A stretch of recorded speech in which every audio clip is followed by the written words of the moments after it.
Welcome to the Life's Hard, Succeed Anyway podcast, where you will hear transformational stories, positive encouragement, and practical strategies to help you grow your mindset, reach your potential, live your dreams, and experience a purpose-driven, impact-filled life. Here's your host, Alan Blaine. I am fired up to interview our special guest and my dear friend, Derek Champagne. Derek is a serial entrepreneur with over 15 years experience developing effective marketing campaigns.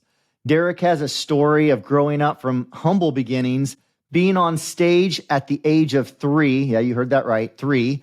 His years as a Hollywood musician and his diverse journey to get to where he is today. And I'll add, a very successful entrepreneur. He is the founder and CEO of The Artist Evolution, a full-service agency building memorable brands, marketing tools, and campaigns for startups all the way to household brands. Derek is also the author of the best-selling marketing book, Don't Buy a Duck, which I'm almost through reading, and it's an awesome book on marketing, and the host of the popular Business Leadership Series podcast that also airs as a weekly business radio show on ESPN Radio regionally. Derek is also a published musician with contributions on soundtracks that have been featured on ABC, MTV, Bravo, E, and Oxygen. Derek, welcome to the Life's Hard, Succeed Anyway podcast. You ready for this? Alan, buddy, thank you so much for having me today. Yeah, I'm ready for a great conversation. Thank you.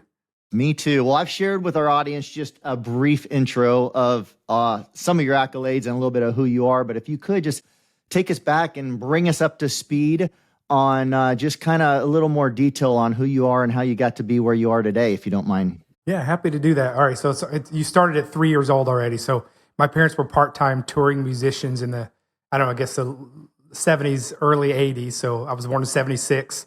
And so I was just naturally on stage with them, singing and learning to play music at an early age. So I always saw that. And so fast forward many years later, when I'm interested in brands and connecting with audiences, I probably learned it back then. My parents going from town to town, playing for audiences, selling CD. Back then it was records, right? Which have made a big comeback again. But for a few years that wasn't cool. And so I always just loved that. So growing up, I loved music and business equally. Just for some reason at a really early age, I was really interested in music. And my dad had, my mom and dad had in their early 20s had maybe made some money in a few gray areas, maybe that they weren't proud of. They looked on the map. They lived on the East Coast. They saw this place called Arkansas and had never been there. Remember, this is before cell phones or anything like that. Like you had to pull out a big map and look at it. You couldn't get on the internet. And like, oh, that looks like a nice wooded spot to go live. So they kind of retired in their early 20s and moved to Arkansas. And so that's how I got to Arkansas, where I live today. And they basically my dad ended up deciding that they were going to start over from scratch and do their money the right way. He put everything he had in the offering plate and started as a blue collar, making $3.18 an hour when he'd been retired. And my whole life just worked everything he had just to put food on the table. I had 3 adopted sisters. We had homeless people live with us. So I think we had over 50 people live in our house over the years and never really had much. We made a dollar stretch. And that's not a sob story. Many of us can relate to that. But the title of the podcast, I think that's relevant, right? And so for me, it was government cheese, dirt road. My friends would come over and say, turn on the air conditioning. I'm like, air conditioning? We don't have air conditioning. Never had air conditioning my whole life. No cable television. I was watching a black and white TV at like going into my teenage years, I think. But music was my outlet. And so I learned really early on that if I wanted something, I had to work for it. And that I had to work really hard for it.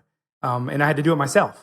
And so nothing, not taken away at all from my parents. It was amazing and they provided for me. But I'm like, oh, if I want to do extra or live that big dream as an entrepreneur, that's on me. And I found that really early on when I was like buying the food I wanted or the extra clothes I wanted. I'm like, oh, you have to get up earlier or stay up later and just do it. Someone's not going to do it for me. And so that mindset went through with me for a long time. And I had a couple of businesses, small businesses. I was always a hustling entrepreneur. I had my first company, official company. I think I was 19 or 20. I built it and sold it. And then I followed my passion, which was I'd always said I wanted to go to Hollywood or to New York and go to music school. And by the way, my brother and I had started a band when I was, I think, 10. So we were touring from Arkansas to Nashville. My dad was driving us. When I was 18 years old, I had my first bulk mailing permit. I was I had my own light show, my own trailer. We had a Las Vegas tour bus that we'd purchased.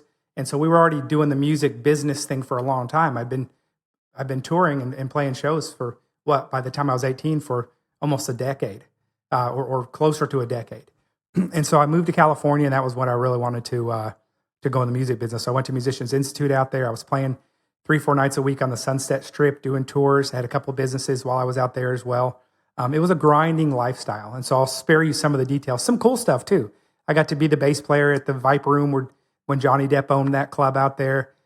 Just you name a cool club, people ask if we played it. I'm like, yeah, we did. Did you play did you play the Rainbow Room? We played it. Did you play House of Blues on Sunset? We played it all the time. Did you play whatever it was? The one the Doors played. Oh yeah, we used to play that too. Yeah. So I got to go from humble beginnings to like playing all the stuff I'd read about in magazines.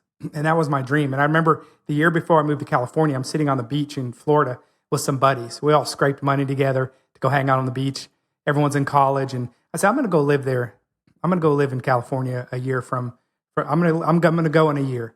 And they all kind of, I love them if they listen to this, but they all kind of laughed at me. Sure you are. To the day, not even on purpose, but to the day, I packed up and I moved to California. Wow. Not knowing anybody, not having a place to live even yet.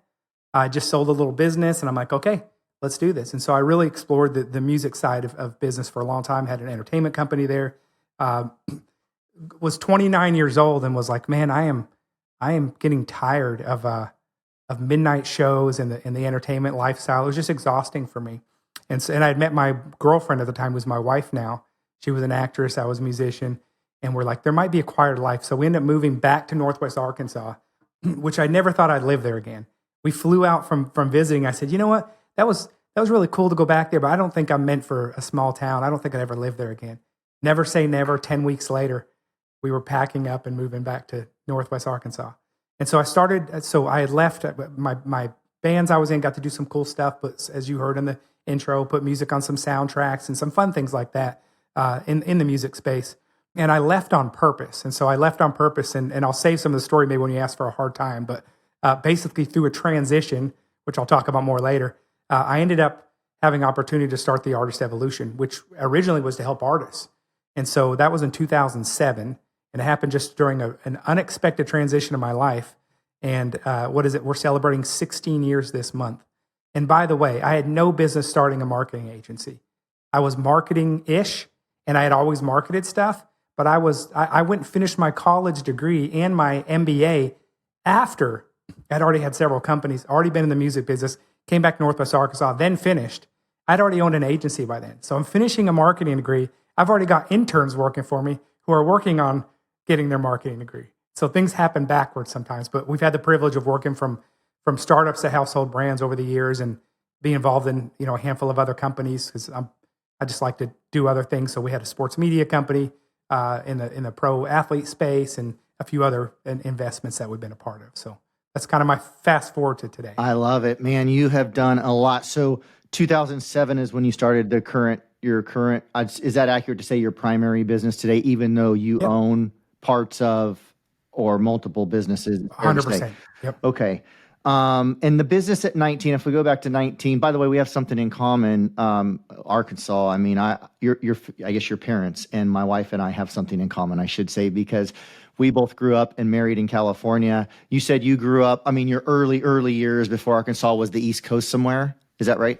Yeah. So Rhode Island, Boston. Boston. Okay. So opposite sides of the country, but we at 2 years into our marriage took a road trip just looking for greener grass on the other side of the fence to get out of California, and we went to Arkansas. We almost moved there. I had a job lined up as a laborer on a construction contractor, and we were that close to going, but we didn't. So anyway, I can see the draw to Arkansas is all I'm saying.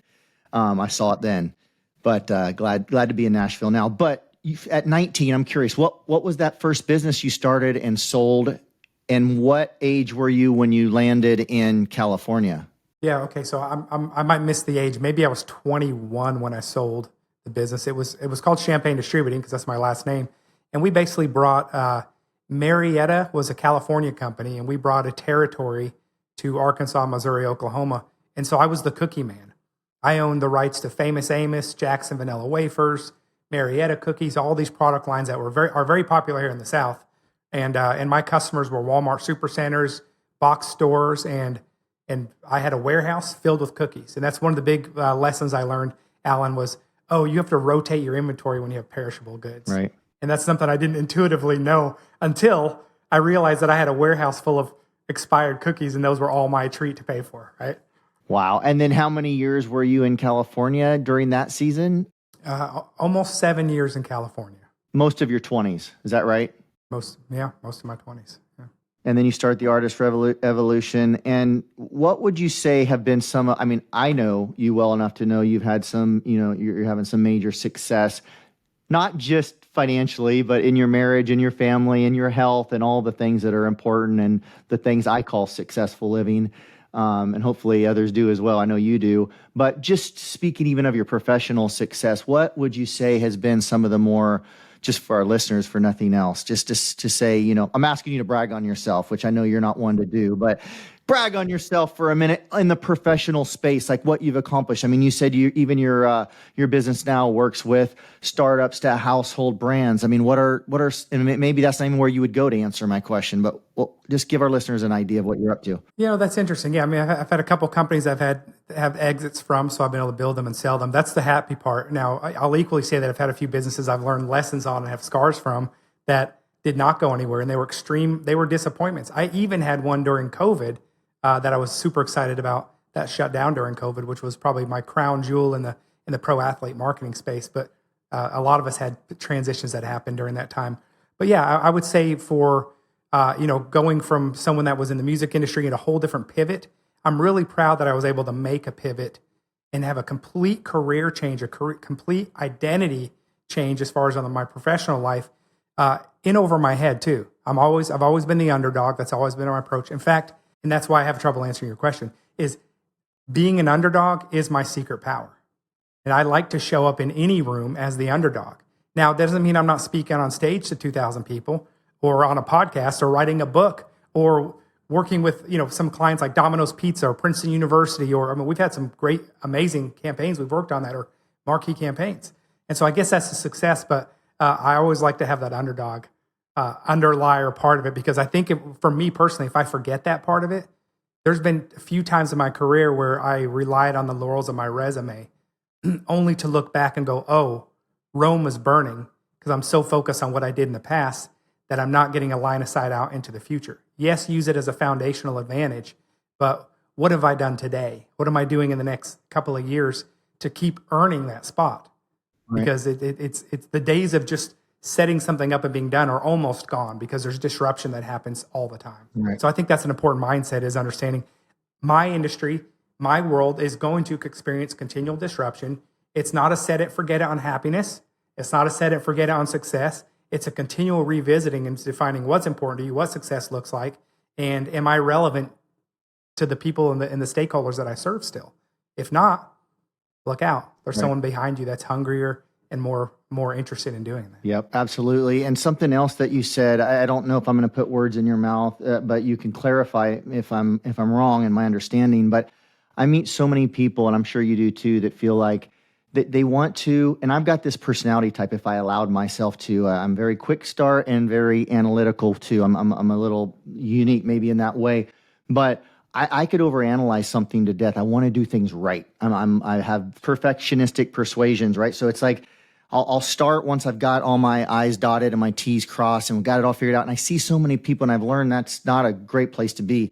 I see so many people, I mean, preparation is important, of course, but I see so many people that they get paralyzed with starting a new business or starting anything, even starting a workout program, anything, because they're fixing to get ready. They're getting ready to get ready. They're whatever they might say. But what I just heard you say is you jumped into your marketing business, the Artist Evolution, and I don't know if this is accurate, but almost like you're figuring it out on the fly. Like you're not waiting to get all the answers. You weren't waiting even to get your degree before you jumped in and took off. And if I'm right of what I'm hearing from you, you can clarify if I'm not. Like there's a lesson to be learned there, because you've had a tremendous amount of success and you didn't wait to figure it all out before you got started, right?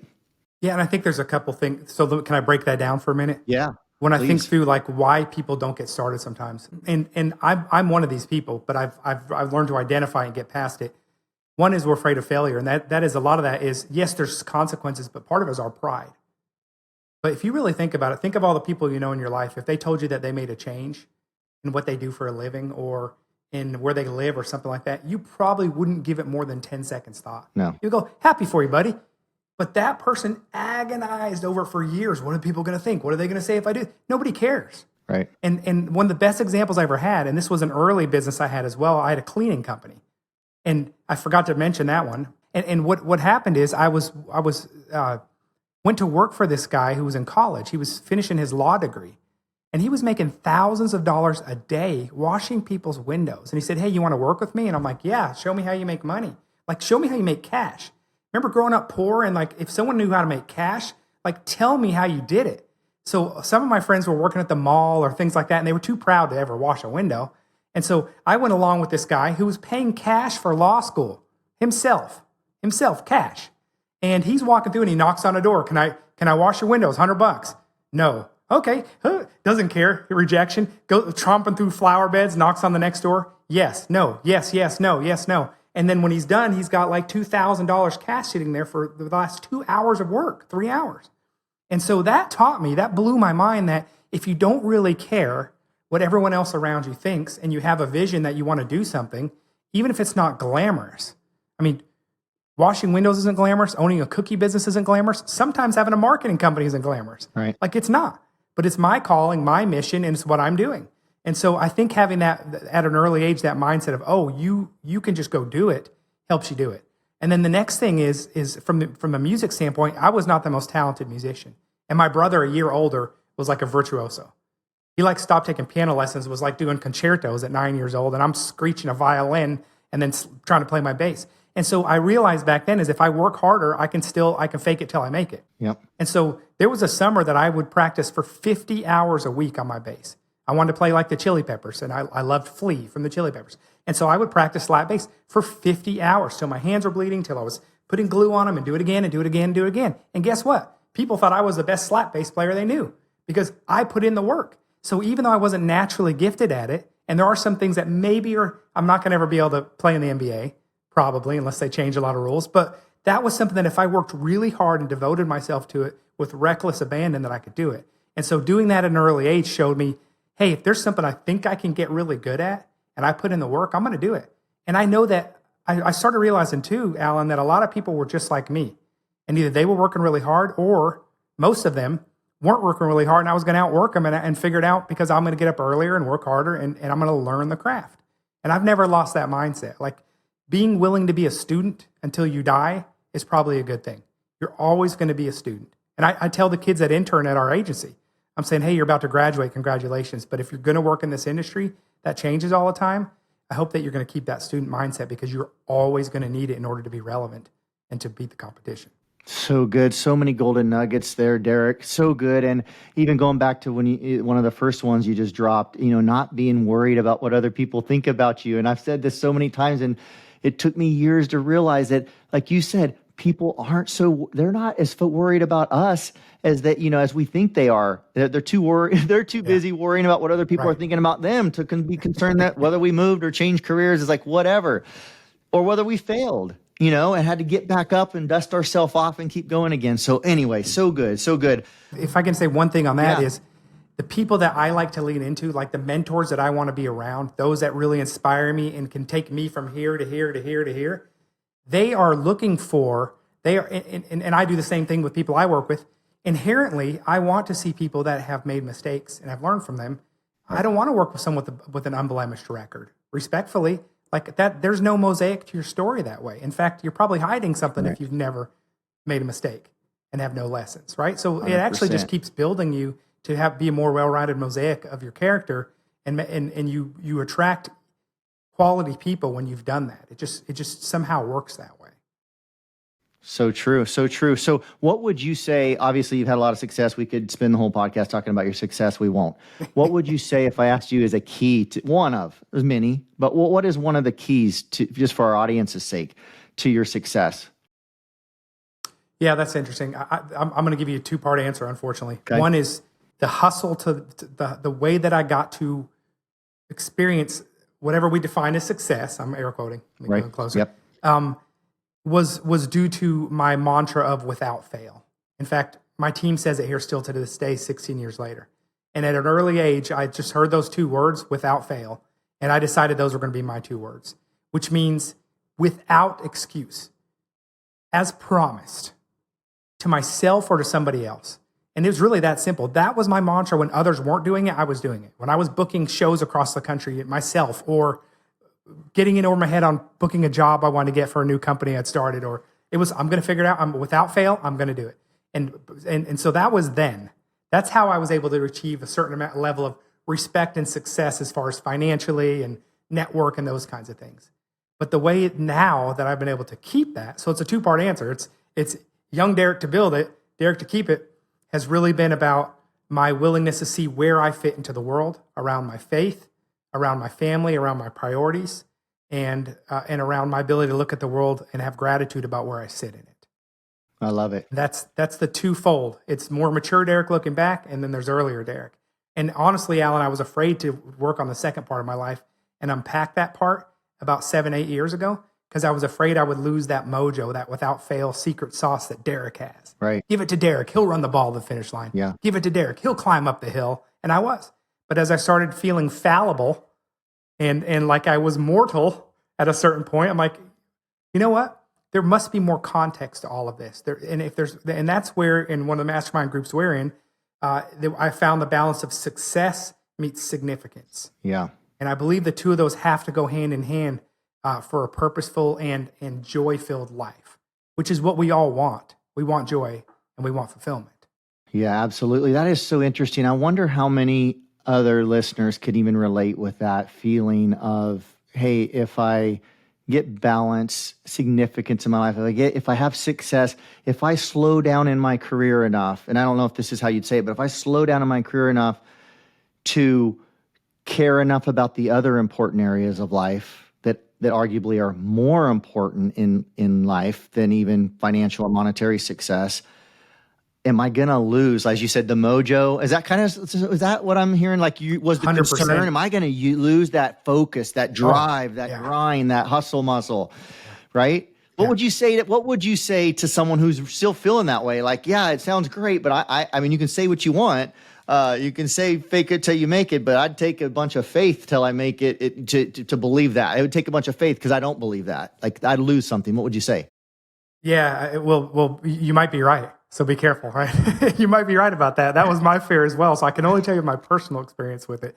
But the reason why I had to do it, you may be afraid of that, but I'm going to be vulnerable with you here. I hate this, but there was a point in my marriage where my wife would say, "Are you happy?"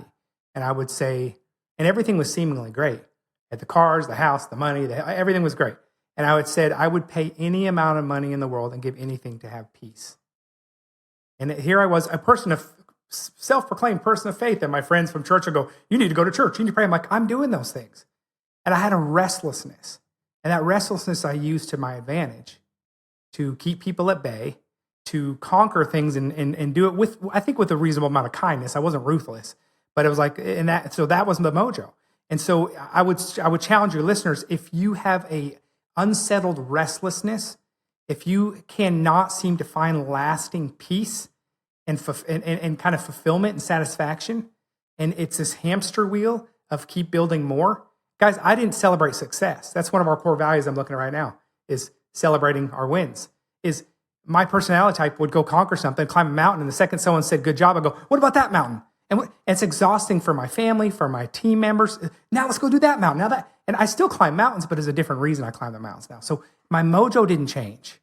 But that didn't lose my peace in doing it, and my sense of purpose and how I fit into climbing the mountain changed. And that is, I sleep better at night. I'm more at peace. I'm a better, more friendly person to be around.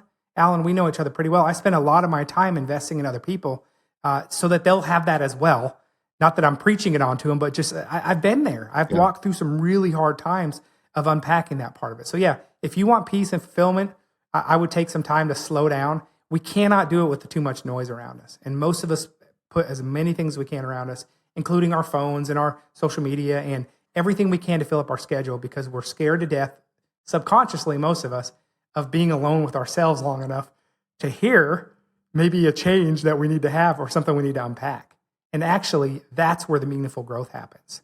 And at least I would say in the second half, for me, in the second half of my life right now, which I don't want to waste any time. Right. 100%. Well said. I have nothing to add. That was so well said. Thank you. Again, you've had a lot of success. What would you say is one or more of your bigger challenges that you faced to date? Yeah.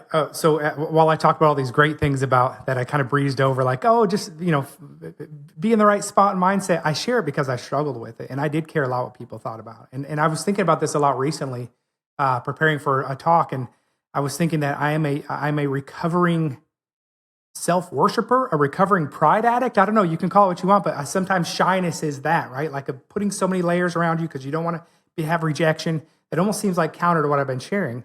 But I realized that some of that about myself. And one of the worst times for me, Alan, was that I realized that how much my identity was tied to what I do was when I left the music industry. And I left the music industry by choice. I said, my wife and I decided to move. And I went into a minority partnership that didn't work out. And so just long story short, I went from playing shows in Hollywood, 6 months later, sitting by choice in a cubicle in Bentonville, Arkansas, working in the Walmart vendor space. And I'm sitting in a cubicle, turning 30 and going, what did I just do by choice? And when people would ask me what I did, I couldn't tell them. And I didn't know how to say something that sounded significant enough to even tell them who I was. And I felt lost. And around that exact same time, the project that I've been part of in LA, a guy named John Mayer, who's a big music artist, endorsed the band, endorsed the songs, endorsed everything, and I wasn't there. I assumed when I left, it would fall apart. Well, if Derek's not there, and that was my identity, it ends with me, right? I leave, it falls apart. That was a flaw in my character at the time. And I heard an explosion in my head. I heard a boom, and I tasted copper in my mouth, and I'm sitting in this cubicle. And I rushed myself to the emergency room. And I'm there for hours getting tested, and like, you're fine. A few days later, similar thing happened again. I go back to the hospital, you're fine. Third time it happened, I go to the doctor, and the doctor said, Derek, you're not sick, you're unhappy. You either need to learn to like the life you have, or you need to make a change. And it was, wow, again, all by choice. And I learned several things about myself during that time. One is, the next week I went and started the Artist Evolution, which I have 16 years later, and we've worked all over the nation on some of the biggest projects. That wouldn't have happened if I had not gone through that low point. What I do today, the purpose I have today, the book I've written, the podcast, all the things that I do would not have happened if I hadn't gone through that really low point. And another thing I learned about myself during that time with shame is that I was unhappy for when I left the project, I wanted to fall apart. And my explosion in my head and my breakdown of sorts was because I wasn't happy. And I decided from that point on that I wanted to be a legacy entrepreneur. And I think I coined that phrase, maybe not, but I haven't found it anywhere else when I said it. And that was meaning that when my fingerprint touches something, when I leave it, I want it to be way better than when I first touched it. I want to be able to take my hands off it and it grow and me be able to tiptoe back away from it. Don't need any credit for it. And the legacy is right there and it lives on. And I've tried to have that mindset since. But that was a character flaw for me, Alan, was that I wanted it to fall apart. Without me, shouldn't go on. Wow, I love that. I want to just dive a little bit deeper into identity before I ask you some other questions. But I was just sharing. It's interesting what you just shared because I was just sharing with Nicole the book that is coming out here September of 2023. That I've written, my first book. I look up to others like you that have already done it and blazed the trail. But I was sharing with her just last night. I said, Nicole, had we not been through all of these challenges and all these things that we've learned from that God's used to grow us, and He's still using, it's not over yet. I wouldn't have a book to write. I wouldn't have a story to tell. We wouldn't be in the career we're in. We wouldn't be in business together. Our life would look totally different. So as much as it was painful to go through a lot of these things, like I can look back now in hindsight and see that God took ashes and turned it into beauty and all these things. And I think that's a perspective. And that's why I like also to ask the question of guests like you, like, what challenges have you been through? Because on the outside, like many other successful people, Derek, someone could look and just go, man, you probably, who knows? You could have grown up with money. You could have, been just given a business, or you could have just built it with no challenges in the process. No one would know unless you came on shows like this or, wrote a book or something, unless you told people, right? Someone wouldn't know. But I want to go back to identity. So that was a big issue. What would you say to somebody, before we move on, that's struggling with finding their identity? I think that's a big thing that I just keep running into, and especially men, but men and women both, but especially men. It's like the identity comes from the career so many times. And when first of all, sometimes that's not a super solid identity. Well, it's never a solid identity, first of all. And then it's just shaky ground to build a life on. And so what would you say to someone that's just struggling with the struggle that you had to go through, even changing your identity and finding your identity, if you will? Yeah, mine's gonna have a faith narrative to it, Alan, because it is how I found my identity. And here I'm a branding guy, right? So here I am peeling back layers, as I talked about, through a 7, 8, whatever. Hey, look, our journeys, we're gonna be peeling back things our whole life. I mean, if we're not, then we're not growing. And I would assume that if I can talk on my deathbed, I'm gonna have just had another lesson that I'm talking about, and we're always works in progress. But I remember peeling back these layers to find my mojo. I mean, this was a very intentional process. I had a therapist helping me. I had a sister that passed away. I had never dealt with the grief. It was like I was starting to unpack all the things that are just in there.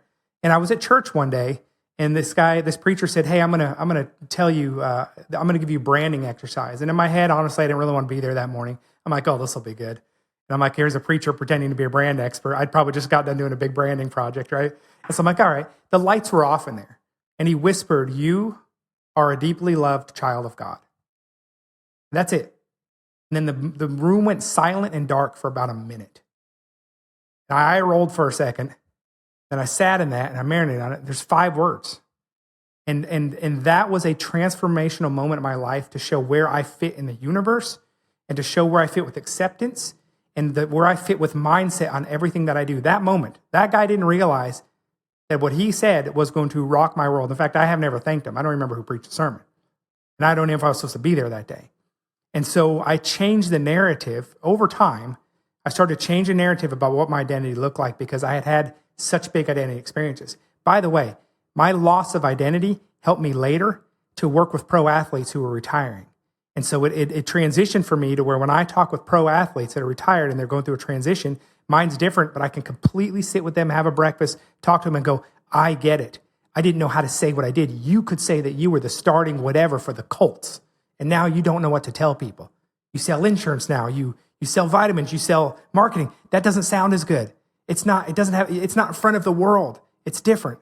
And so learning to see where you fit. And so my mindset now is I know where my identity sits in the universe and where I fit.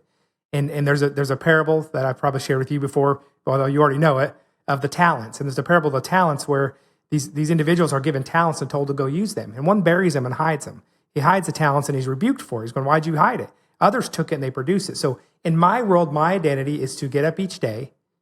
I'm a deeply loved child of God. And I get to take the resources I'm given at this particular season of life and use them for the reasons that I've been called to use them.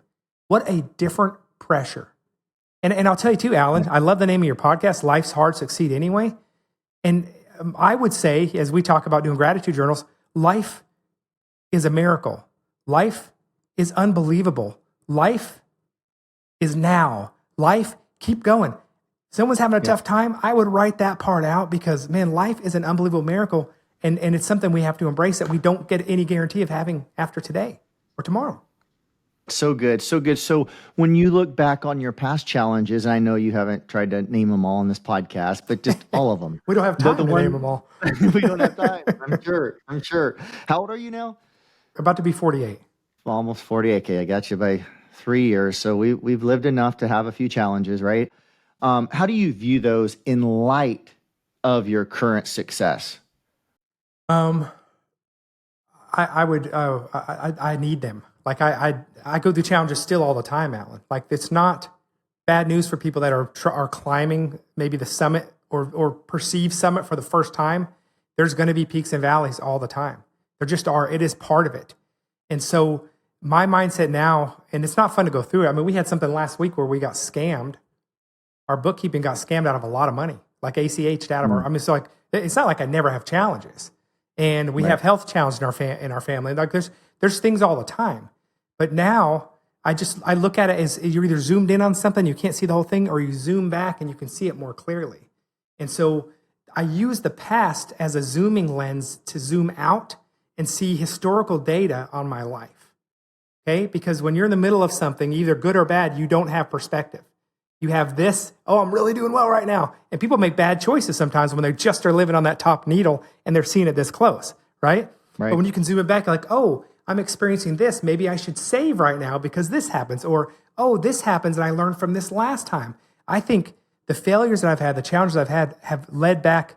Oh, I mean, I had a call this morning where my past music life, some challenges randomly or serendipitously applied to the conversation I had. Now I might do some stuff in Nashville, all based on a challenge I had in early 2000s to a call today to what we're going to do next. And I think the challenge that you have are critical. No one likes a story that no one will watch a movie that doesn't have, if there's no arc, if there's no dip, you're never going to tell them about that movie. You're going to turn it off. It's just all flatlined and it's all just good. That's boring. Right. Right? 100%. Yep, absolutely. I love that perspective. What advice would you give to somebody who's in the middle of their challenge, whatever it may be right now today, listening to this? Again, I think the perspective on it is, I can't stress enough the importance of being present in understanding gratitude.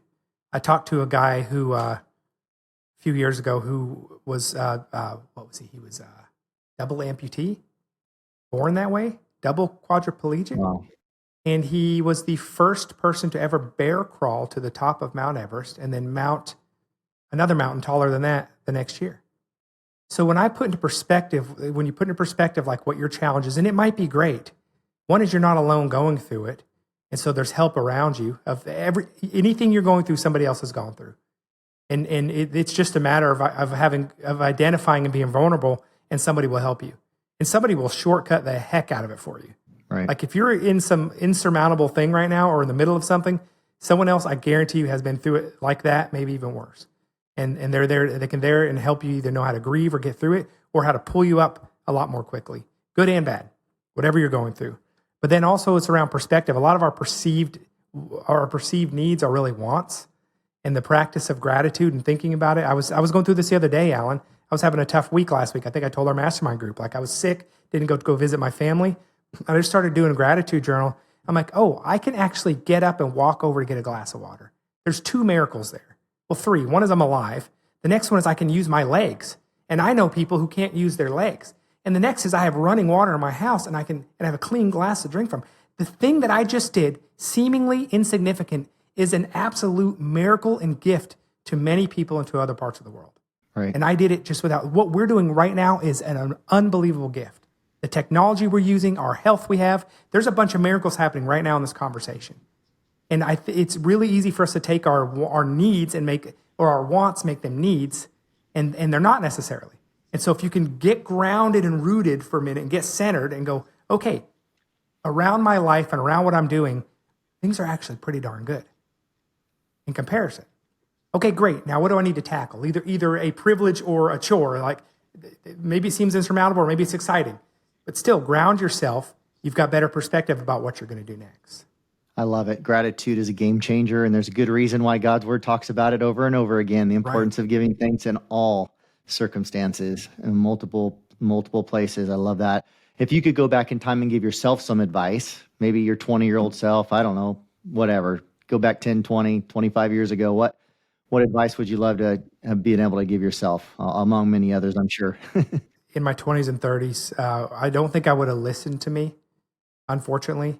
But if I had ears to hear, I would have told myself to bring people around me that can help me expedite. I came from old school, Alan, where entrepreneur was a bad word.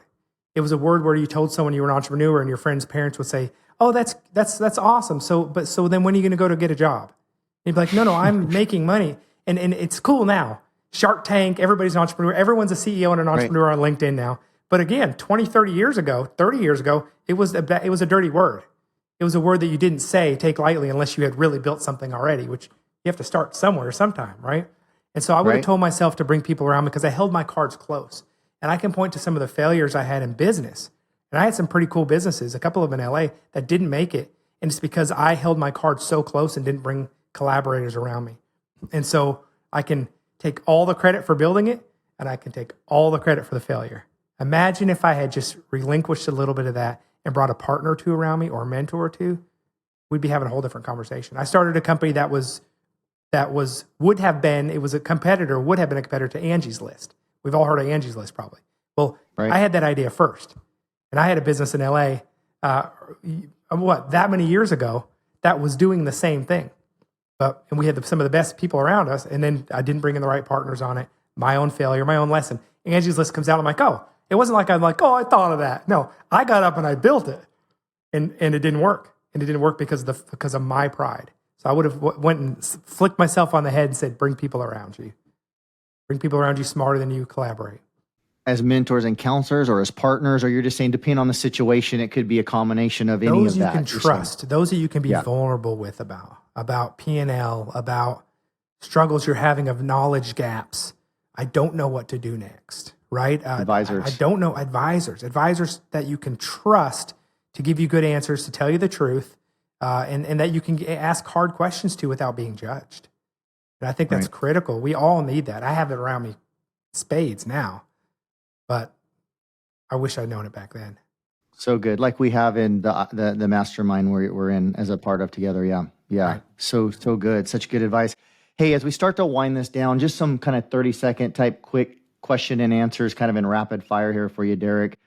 Do you have maybe a favorite success quote for entrepreneurs that you'd like to share or be willing to share? Well, I've been watching a lot of Shark Tank lately with my kids. So I'll say Mark Cuban's perfection is the enemy of profit. Kind of goes back to what we were talking about earlier. Perfection is the enemy of profit. So good. Yeah, I love that. Reminds me of Dan Sullivan's 80% rule or 80-20 rule or whatever he calls it. And it's something I really try to implement. Just get it 80% good and execute. You can That's always right. go get the other 20%, 80% good. And now you're 96% to perfection, right. you know? Just get it started, Alan. Okay. What's one habit? You know, we've talked about some mindsets and things today, but what is one habit, practical habit that you do daily, I guess, probably that you feel like has been key in your success? Mine is exercising and journaling in the morning. And I learned this from a wonderful guy I got to mentor a little bit. He was a center for the Miami Dolphins. And he said, embrace the suck first thing in the morning. Punish yourself and embrace the suck. And if you do that first thing the rest of your day, everything else is easier. And so I'll punish myself with exercise, then have quiet time, journaling time, then start the day. That's great advice. Is that the best piece of advice you've ever received, or would there be another piece of advice that would come to mind that arguably is the best piece of advice you've ever received? Oh, that one? Embrace the suck? No, it's probably not the best advice I've ever received. I don't know. I've received a lot of advice. Let me think about that one. I think the other one might be from Aaron Walker, where he talks about don't wake up to a pocket full of money and then come home to a house full of strangers. Like at what cost will you do anything? And that just kind of gives you where your scorecard we talked about earlier is, well, where do I want priorities and at what balance? So good. So good for so many years. I just didn't. Simple things like that just make you pause and think. I didn't pause long enough to think about, and I don't think I'm alone in my past. I think a lot of people would put themselves in that same situation. So I love that you mentioned that as one of the greatest pieces of advice you've ever received. What is one book that you might recommend for our Life's Hard, Succeed Anyway audience? Yeah, let's see. A recent one I really like is Your Brain at Work by Dr. David Rock, which really talks about distractions. Remember I talked about how we embrace distractions and we don't let things get quiet? This goes into neuroscience, but it talks about why we get distracted and how to remove distractions to get the results that we want. Can you say the title one more time? Yes, Your Brain at Work, Dr. David Rock. David Rock. Okay. Derek, one of my favorite questions. How would you, Derek Champagne, define success? Yeah, that's great. Mine is to have peace, be at peace. And there's a lot of meaning behind that for me, Alan, because it's really about if I'm lazy and I don't work hard, I'm not going to be at peace. If I don't have balance with my family, I'm not going to be at peace. And so for me, the success and significance thing has to be tied together. And I think it's okay that success, and I ask people that question sometimes too, Alan, I think it's okay for us to have different answers. We're all different people. Right. It might be that I want to play bass guitar on a certain stage with a certain band. Okay, well, that's my dream. But I don't want to have any regrets either. And so I'm at peace when I don't have regrets. I love it. That's good. Peace. It's what everybody wants, whether they realize it or not. And whatever they're searching for, whatever they're striving after, we all want peace. So that is definite success to have peace. And I'm thankful we can. What excites you about the future, Derek, when you just think about the future right now, currently? I'm having a blast. I didn't mention some other companies, but I've got an e-commerce business. We're partnered with the Fortune 1 company. I won't say their name, but you can look up Fortune 1. Domestically and internationally, we're doing some fun things there. I'm involved in some fun investments. I'm excited about coaching my son's basketball again. Excited about all our family time, watching my kids grow up. They're 14 and 16. Excited about celebrating my 17th wedding anniversary. I'm excited about life. I'm excited and uncertain about some of the things that the future holds, and I kind of actually like that for the first time, Alan. I don't have to know everything about the future. I work hard. I've worked hard for balance, and I'm excited for some of the unknowns that are coming. What a great perspective. Derek, what's the best way for our listeners to connect with you if they like, follow along on your journey? And any information, contact information? I've got a website, DerekChampagne.com, and it has all my resources, probably all the links to everything I do just about, and then contact information there as well. Wonderful. Any closing comment you might want to share with our Life's Hard Succeed Anyway listeners on the way out? I just want to encourage the listeners. I mean, everyone's at a different place in their journey, but I want to encourage you to really find joy and fulfillment in what you're doing. Life feels long, but it's short, as we know, as we look back on decades. I mean, some of you are older than me, some of you are younger. I'm looking back on life in decades now, which is just so crazy, right, Alan? It's crazy. You're a few years ahead of me. So you're looking at, I'm about to be looking at the 40s and going, wow, so that one's gone. My 40s is in the books. And then we're going to blink and the 50s are going to be in the book. And so if you want significance, you want to build something of meaning, you want to leave a legacy. If you feel like you're on the fence or you're not getting traction, be willing to make a change. Be willing to do the hard work. And it's going to be uncomfortable, but the road less traveled is well worth it. I have almost always in my life taken the road less traveled, and I wouldn't have it any other way. And I'll tell you, there's fewer people on that road, but there's some good people on that road that will help you take that journey. And so I want to encourage you to stay on that road less traveled. And that's why you're listening to this podcast. I love it, Derek. Thank you so much for taking your valuable time. I know you got a lot of things going on to come on here and share some of your wisdom, your experiences, some of your advice with our listeners. It was awesome. Thank you, brother. Hey, Alan, thanks for sharing your audience and your platform. It's a pleasure. If you love this podcast, grab some of Alan's free resources on his website at alanblain.com, spelled ALLANBLAIN.com. You can also find links to Alan's Facebook, Instagram, and TikTok there in his contacts page. Lastly, if you can leave a 5-star review for us on your favorite podcast app, that will get these messages out to more people and it will really mean the world to us. Thanks in advance and make it a great day.